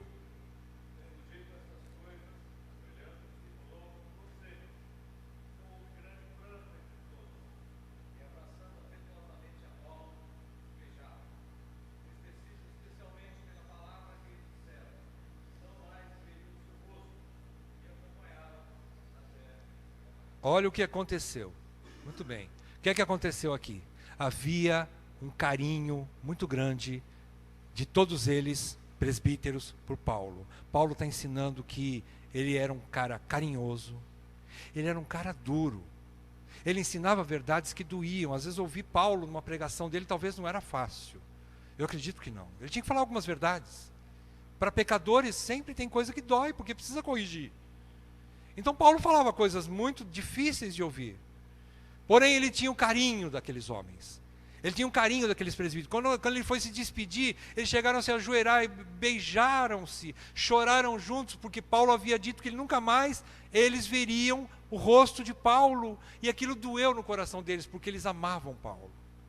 Eles eram carinhosos com ele. Ele era carinhoso com a igreja. Ele queria ensinar isso para os seus presbíteros. Não é? Ele queria ensinar isso para os presbíteros de Éfeso. Sejam amáveis, sejam dóceis, sejam pessoas cordatas, não é? Sejam simpáticos com o rebanho. Não seja meloso, mas seja simpático com o rebanho. Tenha equilíbrio nas suas emoções. Mas ame o rebanho. Onde nós estamos aqui, né? Então Paulo mostrou que tem que ter um compromisso com a afetividade e amizade. Paulo promovia e recebia a simpatia de todos. Ele promovia isso. Quem planta, colhe. Quem planta, colhe. A simpatia é isso. Eu já falei, simpatia não é ser meloso, mas a simpatia é ser simpático. Eu não sei explicar melhor do que isso. Ser simpático. É ao contrário de ser antipático. Antipático é aquele cara arrogante, aquele cara difícil, né, que não sabe cumprimentar os outros, não é dócil, né, não sabe conversar direito. Às vezes até para repreender, faça-o em amor. Faça com palavras dóceis, não é com gritaria, não é com palavras que ofendem a pessoa. Às vezes uma chamada de atenção com palavras dóceis é muito mais eficiente do que você gritar e chamar o cara de burro, por exemplo. Ou de alguém que sei lá, coloca aí qualquer adjetivo que pejora, né, a pessoa, que ofende a pessoa. A pessoa já fecha, não te ouve mais. Ela não te ouve mais. Então você repreende. Paulo provavelmente repreendia, mas ele repreendia com amor. E a gente vai ver isso agora no final. Vamos avançar e terminar. Conclusões e considerações. Falta só meia hora para acabar. Os presbíteros têm, Jesus amado, aqui. Os presbíteros têm por missão principal o ensino da sã doutrina e supervisão geral da igreja, ou seja, o pastoreamento. Pastoreamento faz parte ensino da sã doutrina. Por que Paulo chama de sã doutrina? A Bíblia chama de vários nomes, né? Evangelho, sã doutrina, palavra de Deus, enfim. O que significa? Eu gosto do termo sã doutrina, porque existem doutrinas que não são muito sãs, que não entram para dentro da gente. A gente tem que ter discernimento para saber colocar a palavra para fora de maneira que o meu auditório possa compreender. Eu sei que tem gente aqui que é acadêmico, que é universitário e compreendem uma linguagem mais profunda, mais erudita. Mas eu sei também que existe na minha plateia gente simples. E eu preciso colocar a coisa de forma simples, para que haja edificação. Eu não estou falando para eruditos aqui. Então, a sã doutrina é isso. Pode ser uma palavra muito profunda, porém ela é esmiuçada. Acho que foi o Hermstein que falou uma vez, que nem tudo que é profundo precisa ser obscuro. Eu posso pisar numa poça d'água de 15 centímetros, mas ela é tão suja que eu não vejo o meu pé na poça d'água. Porém, eu posso entrar no mar e posso cobrir até o meu pescoço de água no mar, e ela pode ser uma água tão cristalina que eu enxergo o meu pé lá no fundo. Então, nem tudo que é profundo precisa ser obscuro. Eu posso tratar de assuntos como Romanos, por exemplo, mas eu posso trazer de uma forma simples. Eu preciso fazer isso, porque eu preciso compreender para poder passar para vocês. Então é assim, ele ensina, ele supervisiona também o rebanho. O que mais? Os presbíteros devem respeitar o trabalho dos diáconos, confirmando-os e motivando-os para que o seu próprio trabalho seja facilitado. O presbítero não pode mais se preocupar com as mesas, ele precisa se preocupar com o estudo. Estuda, que você vai ter um preparo para poder ensinar. É isso que você foi chamado, é para isso que você foi chamado. Não fique mais preocupado com o dinheiro da igreja, deixa que os diáconos vão se virar com isso. Não fique preocupado com os investimentos, mas estão gastando dinheiro à toa. Deus levantou os diáconos, não foi? Então confia neles. E faça com que a igreja confie em você, porque você tem que ensinar direito. Você não tem que ficar controlando o dinheiro da igreja, apesar de serem supervisores, é óbvio. Mas você precisa estudar bem para pregar bem, aí a igreja vai confiar em você. A igreja vai assinar embaixo, esse é presbítero, esse é meu presbítero. Não é? Também devem ser ovelhas da casa. Como ovelhas da casa, eu já disse, ou ter um tempo mínimo de caminhada com a igreja local. Devem ser conhecedores de todo o rebanho. Isso é importante. Ovelhas da casa, eu já falei, não precisa ser batizado aqui. Mas alguém que já está caminhando, 1 ano, 2 anos, algum tempo mínimo, para que ele conheça as pessoas. Por quê? Porque ele vai ter que tomar decisões com relação a essas pessoas. E essas decisões, ele precisa ter o mínimo de conhecimento possível. Não é? Mínimo de conhecimento, para poder discernir o que está acontecendo. Ou para poder dar um palpite, um conselho, dentro do conselho presbiteral, que é um grupo, para poder falar alguma coisa que seja boa, que edifique, que seja dentro do contexto, né? Que seja útil para tomar aquela decisão. Né? Então ele tem que ter um envolvimento com a igreja local. Depois, eles devem ser abertos para receber críticas. Difícil, né? Os presbíteros devem ser abertos para receber críticas ou controvérsias, com o objetivo de examinar e solucionar de forma bíblica a solução. O presbítero, não é porque ele é presbítero, que ele não vai que ele vai resolver a coisa do jeito dele, conforme a cachola dele manda, ou o que ele acha, o que ele pensa. Não. Ele tem que resolver as coisas de forma bíblica e breve. Ele não pode ficar só orando. Lembra-se quando Josué viu que aquela situação de Acã levou a ter uma derrota. Não tinha nem aparecido Acã ainda, não é? Mas a derrota diante de Ai, uma cidadezinha Ai, que pequenininha aquela cidade. E o povo de Israel, numeroso, poderoso, perdeu a guerra. E Josué o que fez? Se prostrou e foi orar. Deus falou, levanta. Agora não é hora de orar. Vai rapidamente e examina o rebanho, porque tem pecado no meio do arraial. Investiga. Então precisa ser breve, precisa saber agir. Não é? O que mais? mantendo o bem-estar do rebanho. Deus usa as controvérsias para provocar grandes soluções e soluções de problemas, e assim fortalecer e amadurecer a igreja. Irmãos, passar por problemas não é o problema. O problema é saber resolvê-los de forma bíblica. Isso é o problema. É manter a unidade da igreja apesar dos problemas. Isso é o que o presbítero tem que saber fazer. E saber resolver de forma bíblica, porque daí ele une, ele não divide. Ter problemas na igreja não significa que a igreja está acabando, significa que ela está viva. Vocês lembram daquela historinha que eu falei no encontro de casais? Se um casal, você conversa com um casal e ele fala assim, eu não tenho problema nenhum. Eu não brigo com a minha esposa não briga comigo, está tudo bem. Aí você vai perguntar, vocês estão juntos mesmo? Vocês moram juntos? Você conhece ela? Ela te conhece direito? Não, né? Porque se conhecer tem problema. Então, aí o conselheiro fala, um casal desse tipo aí é um casal que está morto. Porque se eles estivessem vivos, eles teriam problema. E assim a igreja viva tem problema. Todo corpo vivo passa por doenças de vez em quando, passa por crises. E a igreja passa por crise, não é? Porque ela está viva. Então o presbítero tem que saber solucionar, só isso. Agora, os presbíteros tanto ensinam e pastoreiam bem para um grande público, como de casa em casa. Não fazem acepção de pessoas. Nós temos que saber fazer isso. Não só de púlpito. Agora, nós precisamos ouvir o presbítero de púlpito. Ele precisa saber ensinar, ele foi chamado para isso. E também de casa em casa. Ele não faz acepção. Não, eu só prego de púlpito. Eu só prego para multidões. Não, ele precisa saber também pastorear o rebanho e aconselhar de casa em casa também. Pode falar, irmão. Ele precisa pregar. Precisa pregar. Ele foi chamado para isso. Todo presbítero foi... Nós vimos, né, todos os textos aí, quanto que Paulo fala que precisa pregar. Precisa ensinar. Então, nós vamos chegar lá. Vocês vão perceber, ao longo dos ensinos, nós estamos aí aprofundando, né? Metendo o pé na água e vai chegar uma hora que não vai dar mais pé.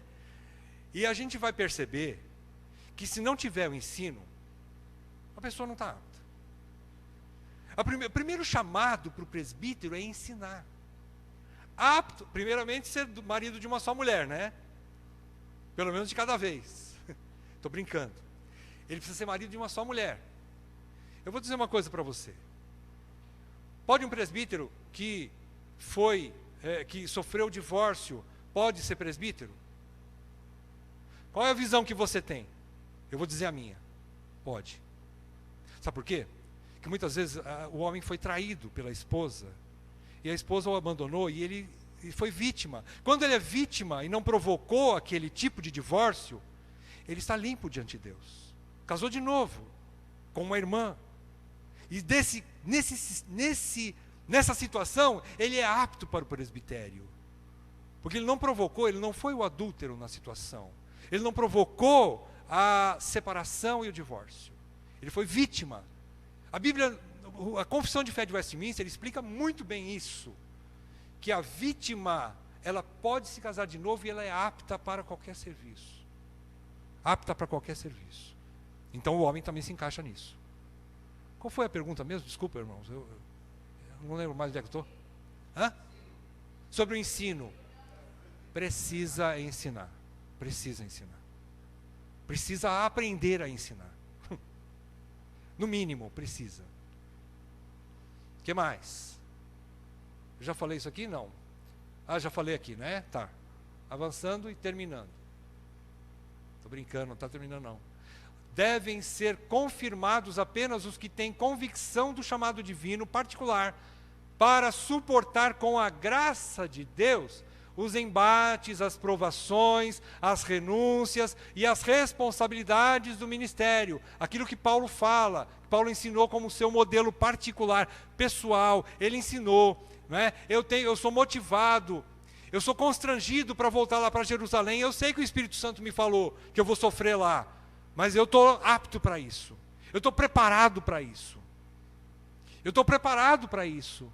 Ele chegou a dizer que eu estou pronto a ir até a morte, se for o caso. Então o presbítero tem que estar preparado para isso, para o sofrimento. Se ele não aguenta o baque, é porque ele não está preparado ainda. O presbítero, como eu disse, ele tem que estar tão preparado que ele é aquele que, mesmo que pegue fogo aqui dentro, ele é o último que sai. E vai ser o César o último. Ele é bombeiro, né? Ele vai ficar para o fim. Bom. Como é que é essa? Lá não é? Então, o presbítero tem que saber disso. Né? Ele não pode ficar falando, agora a coisa... Eu estou pensando em mudar de igreja, irmãos. Você já pensou o pai falar para a família, eu estou pensando em abandonar a minha família? Ele é pai da casa. Ele é o capitão do navio. Ele é a âncora do navio. Ele é aquele que dá base, ele é o sustento. Os apóstolos eram chamados de colunas da igreja, e hoje nós somos as colunas. Se o presbítero não sabe ser coluna, não está preparado para isso, então ele não serve para ser presbítero. Não é? Com a graça de Deus só, não é porque eu tenho força, você tem força, o presbítero tem força, ninguém tem força suficiente, mas é com a graça de Deus que nós permanecemos. Quem que aguenta tudo isso? Ninguém. Porém, com a graça de Deus é possível, porque o Espírito Santo me chamou, não chamou? Chamou o presbítero, não chamou? Então o Espírito está nele. O Espírito já falou, vai ter pau lá na frente, você vai apanhar, mas eu estou dentro de você, eu sou tua força. Eu sou o teu esteio, eu sou o teu Senhor. Eu vou passar junto com você, não é? Tem convicção. Devem ter respaldo de vida, devendo ser eleitos após seleção pelo rebanho. Vocês viram que quem escolhe é o rebanho, tendo em vista as qualificações bíblicas, que vai ficar para a próxima aula, né? Que é aquilo que os diáconos nós já vimos semana passada, que chama-se boa reputação. Boa reputação é sinônimo de irrepreensível. Não é? Mais ou menos sinônimo de irrepreensível, ter uma boa reputação. Boa reputação não é que não falha, mas quando ele falha, ele conserta. Ele é homem suficiente para chegar e falar assim, me perdoa, eu errei, eu quero voltar atrás, eu vou fazer de novo. Isso é presbítero, isso é boa reputação. Isso é ser irrepreensível.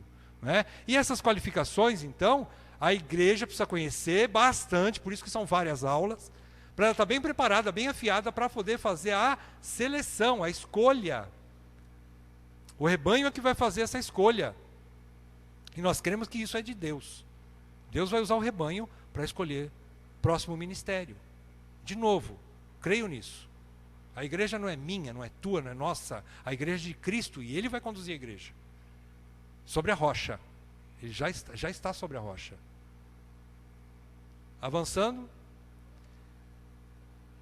Devem estar preparados para discernir falsos ensinos e refutá-los, tendo em vista que a melhor proteção para o rebanho é o ensino sadio e simples da sã doutrina. Sua preocupação não é mais com as mesas, eu já falei isso, né? Então ele se preocupa com o ensino, reforçando, falando de novo, 1000 vezes se tiver que falar, vamos falar, o ensino. A resposta da pergunta da irmã Elô, por que o presbítero não prega? Não sei, ele precisa pregar.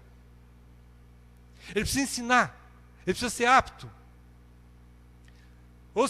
Avançando, os presbíteros não são motivados pelo salário que lhes é oferecido, mas a igreja, por outro lado, bem suprida, bem alimentada, reconhece e deve honrar os bons mestres. Isso também é bíblico. Nós vamos ver também nas próximas aulas. Então, isso também é bíblico. A igreja sabe. Pode falar, Marcos.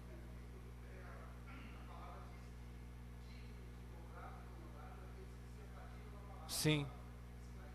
Sim. Exato. Dobrar os honorários. Exatamente. Ali a parte de afadigar-se significa alguns que se comprometem mais com o ensino. Por exemplo, não é que todo presbítero tem que pregar todo domingo, porque não dá. Principalmente quando é um colegiado, né? Mais de 2, 3, 4, 5, 10. Né? Deus queira que chegue até 20. Mas, não dá, mas pelo menos uma vez por mês, uma vez a cada 2 meses, ou a cada 15 dias, ele tem que pregar. Não é? Agora, tem aqueles que vão se afadigar. Aqueles que vão se afadigar é uma outra categoria, talvez um chamado especial para o ensino, né? São os mestres. Né? Agora sim, terminando, devem ter um compromisso também com a afetividade, tanto entre os companheiros de ministério, não só entre os companheiros de ministério, além dos companheiros de ministério, com todo o rebanho. Motivando a amizade e o amor fraternal no rebanho. Eu não posso ter amizade somente no ministério. Eu não posso ter uma afetividade somente com os presbíteros, por exemplo.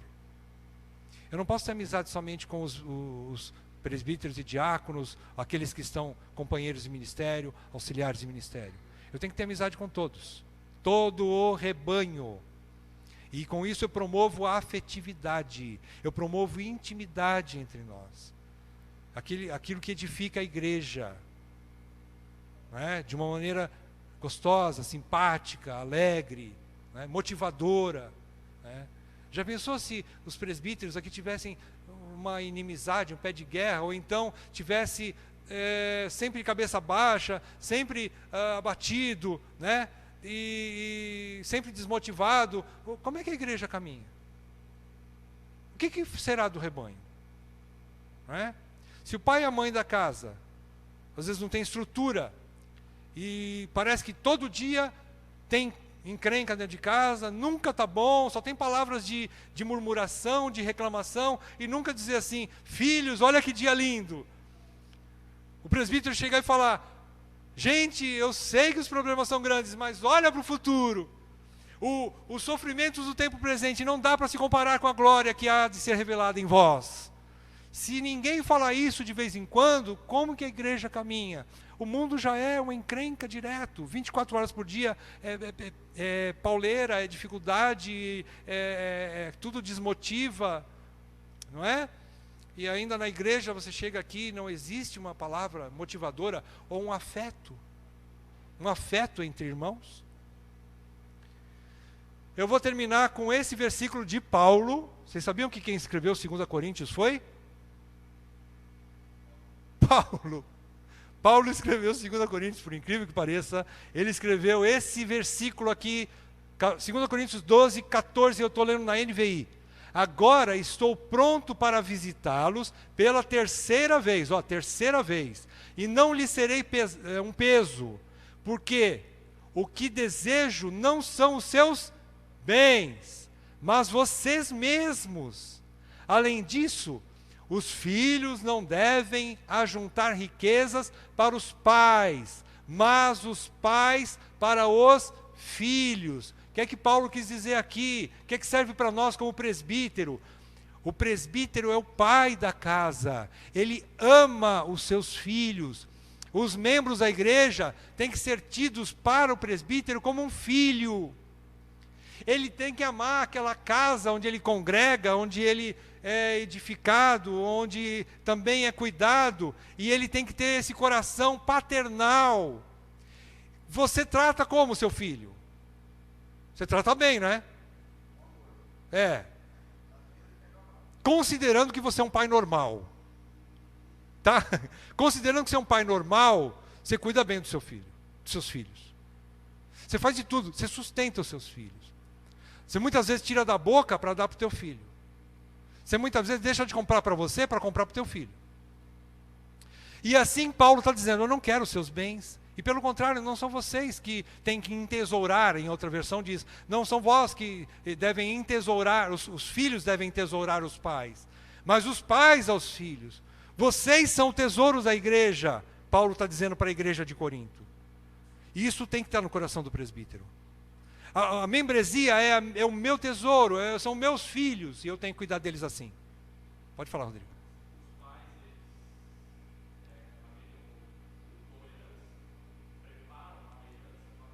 Uhum.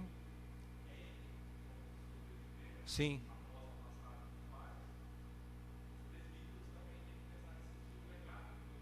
Sim. Está deixando para a igreja.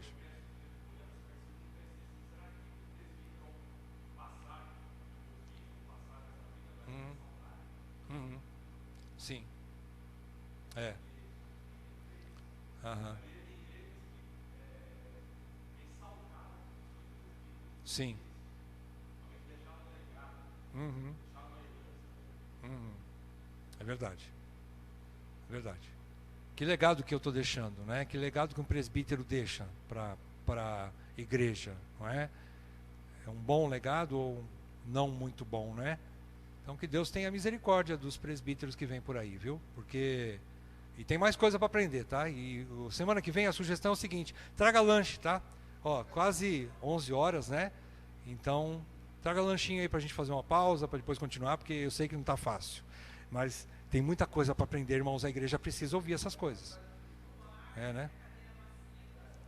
Não tá ruim? Ai, que bom então. Então, vamos continuar no ritmo, né? Pode falar. Pode falar, Rayane. Aham. Aham.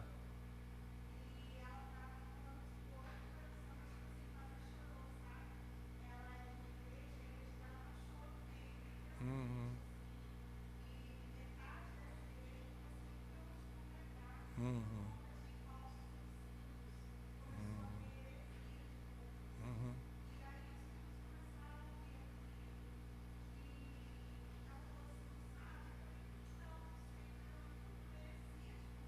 Uhum.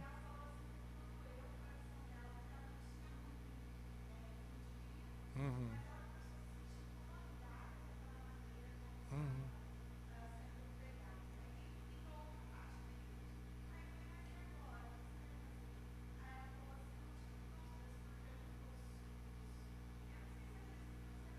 Uhum. Uhum. Aham.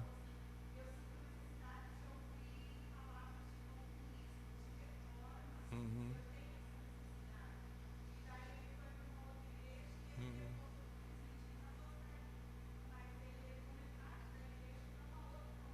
Uhum. Uhum. Uhum.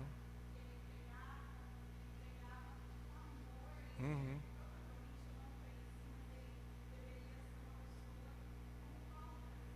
Sim.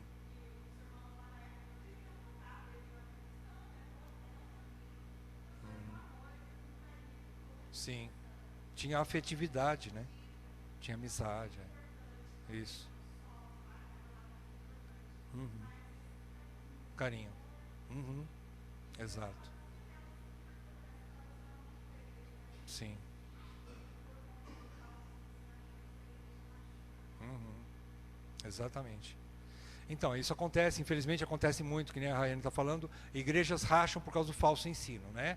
E muitas vezes racham por causa da dureza do coração do presbitério, não é? Porque se não é humilde o suficiente para receber a repreensão da igreja, por isso que tem que ter essa amizade, por isso que tem que ter esse último ponto ali, de ter, não é o último, né? Ah, sim, com a afetividade. Porque se eu crio esse laço de amizade, nós criamos da liderança para com a membresia, eu estou deixando a porta aberta para uma conversa, para uma repreensão, para uma exortação. Porque como um pai, embora eu estou lendo ali como se fosse um pai dos membros, eu não posso fechar a porta para o meu filho.